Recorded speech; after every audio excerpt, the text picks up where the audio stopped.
Hope. Tay, magluluto na po ako. Tinapos ko lang po yung magasin.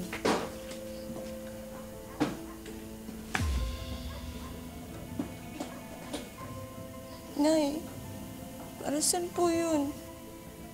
Ikaw na babae ka. Kaya ka pala wala dito palagi? Nakikipaglandian ka sa mga lalaki? Nay, wala po akong ginagawang gano'n. Nasa trabaho po ako. Huling-huli ka na. Huling-huli ka na. Nagsisinungaling ka pa. Hindi ka na nga nakakatulong dito sa bahay. Kung ano-ano ba yung ginagawa mong kalokohan? Nay... Uy, ikaw ha? Kung hindi lang talaga dahil kay Joe, ikaw matagal na kitang pinalayas eh. Nay, wala nga po akong boyfriend. Nagtatrabaho po ako. Maniwala po kayo sa akin.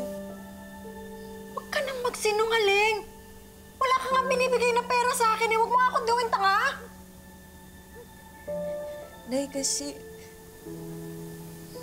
nag-iipon po ako para makabili po ng regalo para sa birthday niyo po. Aba, talaga naman ano? Ginagawa mo pa akong dahilan? Ha? Uy, ikaw. Ikaw ha, kung sa tingin mo, mabibili niyang pipitsuging regalo mo itong pagmamahal ko, aba, nagkakamali ka. Halika dito, halika dito. Tingnan mo yung sarili mo sa salme. Marap ka, tingnan mo, manalamin ka. Puro ka depektibo. Walang nagmamahal sa'yo.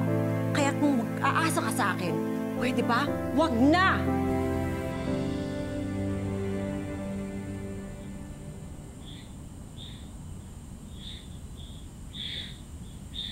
Bakit ka nagiinom? Pampatulog lang po. Bakit? May problema ba? Papa, napanaginipan ko si Bianca. Humihingi siya sa akin ng tulong.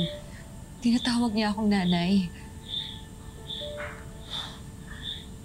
Si Bianca. Ang tagal na nun, anak.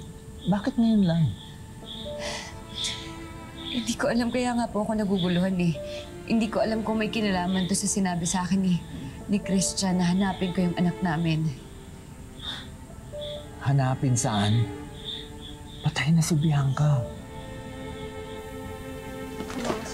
Ambisyosa ka kasi. Yan. Nilalandi mo pa yung lalaki. Eh, hindi naman bagay sa'yo. Wala nga ako nilalandi. Ha? Eh, nakita kita kanina, di ba? May sinama kang lalaki. Tsaka ikaw, ha? Kung sa tingin mo, magbabago ang trato naming pamilya sa'yo, eh, hindi. Abnormal ka kasi. Ha? Sana nga hindi ka na lang pinulot ni tatay kung saan ka nang galing eh. Sana namatay ka na lang.